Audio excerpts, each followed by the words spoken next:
Alright, we're gonna try and do this back compound, but I think I don't even think I can open the gate right now.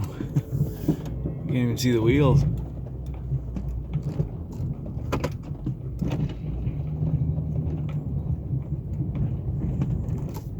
Push like hell and try and get them open. I need a hammer. The freaking lock is frozen, so I got my trusty old antique wrench. Let's give it a try. Alright, we're in. Oh, gotta back up some more. I pulled that snow out because I want to push it inside there. Yeah, we're gonna just stockpile it up right here. They got I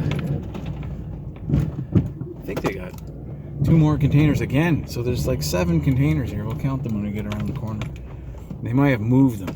They're in a different location. They either moved them or they got 2 more since I was here last week. So I don't know, nobody even calls me and tells me or talks to me, so I'm waiting for them to say something. I think I'm just gonna send them an estimate.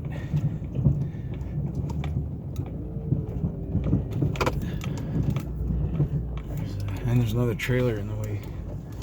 That black trailer's there. That wasn't there last week. Okay. Oh yeah, people. I've had a few people comment over the years about how slow I plow. Listen, man. I'll plow as slow as I want. I like plowing slow because my truck doesn't break. Yeah, it's powder snow on top, slush and stuff on the bottom because the ground is not frozen in here. We had really warm 4 days in a row of warm weather, and then this storm hit yesterday, and then the temperature slowly dropped below the freezing point. It's minus, it was minus 13 when I got up this morning. It was supposed to keep dropping throughout the day, so it's supposed to be like minus 17 or something by tonight. That's Celsius. Fahrenheit, that would be, what is minus 17 in Fahrenheit? It must be around 3 degrees, 5 degrees Fahrenheit. It's pretty cold. So it's not that, I don't find it cold at all, because once it gets down below minus 25, I start to complain about the cold. So it might be easy to do this if I can get traction on this bare pavement, but I tell you, it's going to be hard to pile this up. There, we got a little spot to pile some here. Yeah, I think they got more containers. There's nothing I can do there now. Over on the left, there's 4 or 5. Straight ahead, I should say. And then on the right here, there's 3 that weren't, I think there was 1 or 2 there. They got another one for sure. Okay. Oh boy. I didn't stop because I wanted to there. It wouldn't push it. Okay, it was all bare pavement before that storm back here. It was ice when I left here last time. It was all packed snow and ice.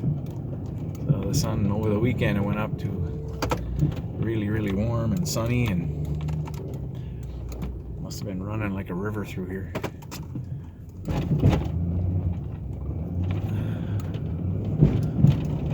Gotta get some speed here.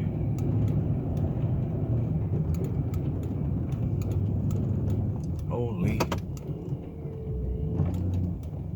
Yeah, there's 7 and there was 5. So they got 2 more containers here.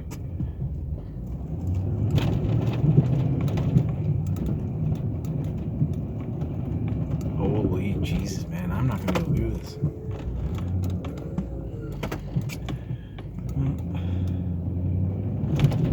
This is how you do it when you get in snow like this. You just keep your plow up, plow the length of your truck or more.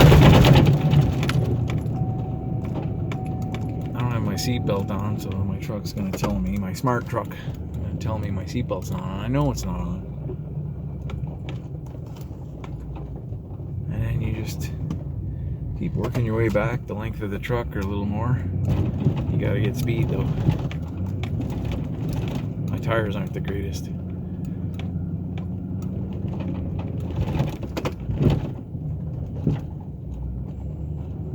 I used to, the first couple of years I did snow, I had contracts at the airport, international airport, and this is how I used to do the snow there. We used to get 16 inches of snow 3 times a year back then. We don't get that anymore. It's pretty rare. 3 to 4 times a year I remember going out doing 16, 18 inches, and it would drift on top of that. So you'd have to just make I call it making a groove. You make a groove and then you start pushing your snow through that groove.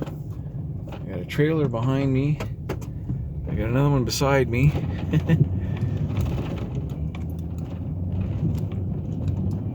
So I'll just keep backing up, taking a little bit through the groove until we get this opened up.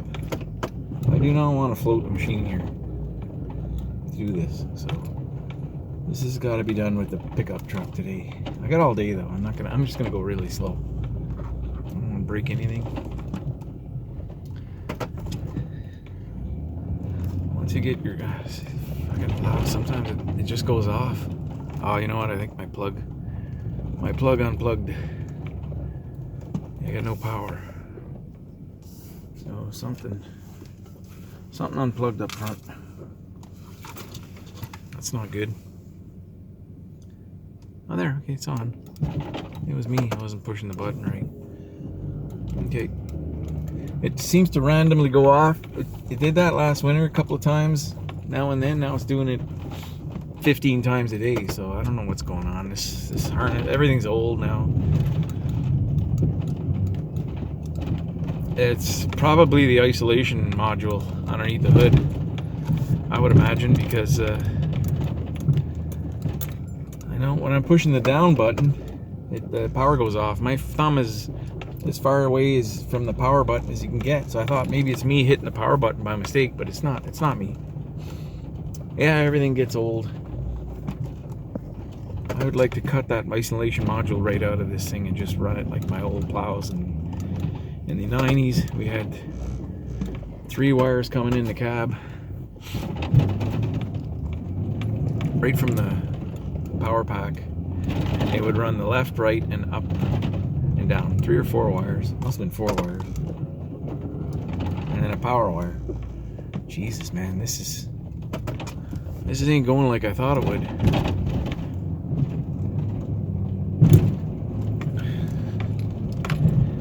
We are gonna get it done now. I got the lock on the heater there. My key wouldn't come out of it.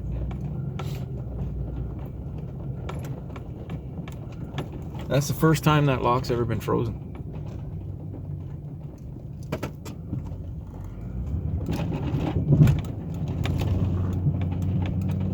Okay, there we go.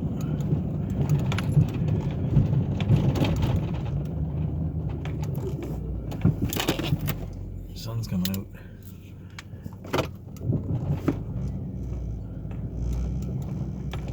What was I going to talk about today? We're going to try and make a little groove across here, but Jesus, man. This is going downhill. This might work out. Pretty deep.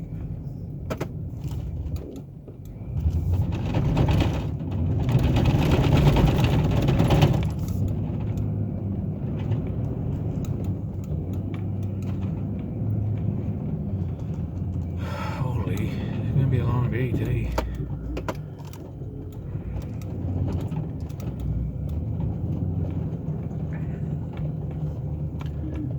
Well,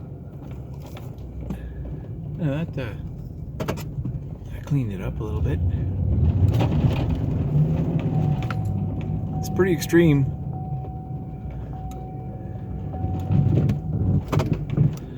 What's really killing me here is the wet, slushy snow underneath all this powder snow.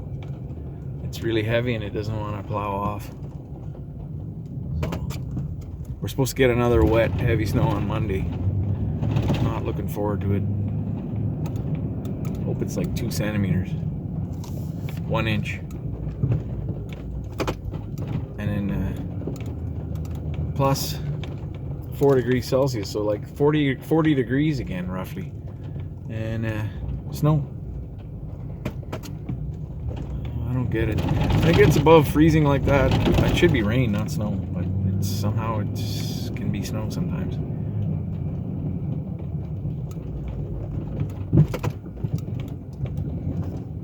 We're getting it done.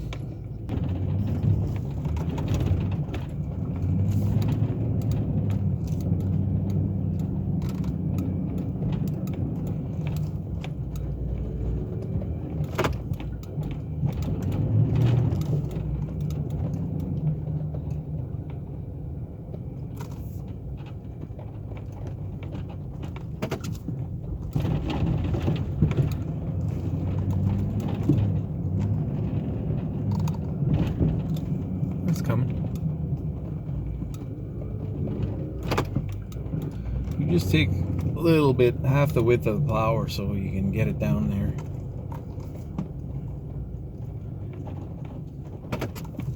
Once this freezes, it'll be a lot easier to do.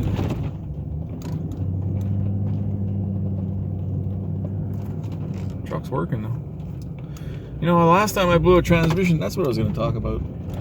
I can remember it was over 20 years ago. And it was a truck we bought used. So it was not a new truck, and it didn't have a lot of mileage. None of our plow trucks have a lot of mileage. Their life is shortened by about half when you put a plow on a truck, and a salter in the back especially. So around here anyway, probably in other parts of the country it's not so bad. There's no 300,000 kilometer plow trucks. It's just unheard of, because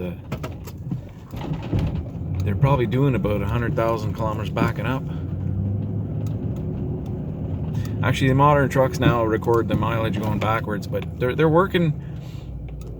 I'll probably only put 40 kilometers on this truck today, but it'll work as hard as a truck doing 250 or 300 kilometers, because it's just always forward and backwards, pushing hard. So I think the sun gears and all the parts inside the transmission are all under stress all the time, and I think microfractures start to develop, and that's what happened with that truck. Is the sun gears just stripped right off, and it's just like a grenade going off. Everything is destroyed from that. Like, you got metal parts flying around, and these things spin. That turbo shaft on a modern transmission spins at like, geez, it's got to be spinning at 3,500 RPM. So just like a bomb going off when a gear strips off like that, all the teeth strip, and all the little passages and the little areas for the oil to flow just take all little debris with it, and it just destroys everything. So we took that transmission apart. I think the housing was damaged, and between a transmission I bought years ago, I bought an engine for one of my dump trucks. I bought my dump truck knowing the engine was no good, so one or two cylinders had no compression. So I bought an engine, and the guy sold me the engine. Yeah, the transmission was bolted to it. 350 hydromatic, what do you call it? Turbo GM transmission, and it was for a two-wheel drive. It was out of a van, like one of those big dually vans there, cube van.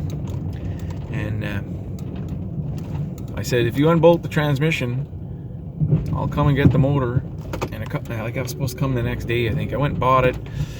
I told him I'd come back the next day and get it. It was in the basement, in the parking garage of an apartment building. And I had this feeling this guy's got no knowledge of how to unbolt that transmission. So so when I came back, he said the transmission was still bolted to the motor. I said, listen, I'm taking the motor. If you get this transmission off before I get it loaded, it's yours. Like, and he said, well, just take it. So I said, okay. So I took that transmission. It was in storage. We put it in storage. I knew one day I might use it. And I pulled it apart, and if you change the tailpiece, we were able to reuse the tailpiece on the four-wheel drive transmission. Four-wheel drives are different. They have to have a piece that mounts to the transfer case. A two-wheel drive won't mount to a transfer case, so we changed that part. We changed all the inner part. We used to rebuild our own transmissions back then. We heat up the garage. That happened in the winter, and then I think within 3 days we had the transmission back. Probably 4 days. And back on the truck and out plowing snow again. And that transmission lasted right till we scrapped that truck. You know what? We should have kept that tranny, because now I need one again. I think the transmission went with the truck. I can't remember if I was thinking of cutting the whole engine right out of the, and I didn't. So we sent it for scrap metal. Scrap metal was $200 a ton at that time, I think. 180 or 200 bucks. So let's get it out of here. So we went and brought it. We got like 600 bucks for that truck. And now I regret I didn't keep the tranny. It was a good transmission. That's the only transmission I ever blew. Now that's not we blew lots of trannies. Other guys blew transmissions. But if you're careful, you don't push your truck too hard. Make sure you come to a complete stop every time you come into the snowbank before you shift. Make sure the RPMs are down. And just don't do more than you have to. Little piece of advice. It's worth exactly what you paid for it. So that's the end of my plowing in this video. It's a long one. Hope you enjoyed it. Thanks for watching.